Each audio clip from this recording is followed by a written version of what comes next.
ఒక పక్కన నిన్ను నువ్వు గుర్తించాలి. నిన్ను నువ్వు గుర్తించకుండా దీన్ని వదిలేయలేవు. దీన్ని నెగేట్ చేయలేవు. దీన్ని నువ్వు వదిలేయాలంటే, దీనికి ముఖ్యత్వం ఇవ్వకుండా ఉండాలంటే, ముఖ్యమైనటువంటిదేమిటి? వేరే దేన్ని మరప్పుడు నేను ఆధారంగా పెట్టుకోవాలండి? దేన్ని పట్టుకోవాలి? నిన్ను నువ్వు ఆధారంగా పెట్టుకో. నీ మీద నువ్వు ఆధారపడు. నీ మీదంటే ఇక్కడ మామూలుగా కొంతమంది లోకంలో చెప్తుంటారు, నేను సెల్ఫ్ డిపెండెంట్ ఇన్ని, నేను ఎవరి మీద ఆధారపడను అంటాడు. అది కాదు ఇక్కడ.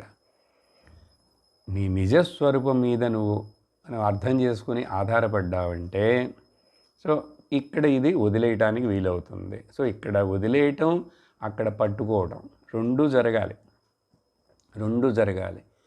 ఇక్కడ వదిలేసి అక్కడ పట్టుకోకపోతే త్రిశంకు స్వర్గంలాగా నువ్వు అటు ఇటు కాకుండా ఉండిపోతావు. అందుకని అప్పుడు కన్ఫ్యూషన్ వస్తుంది మరలా.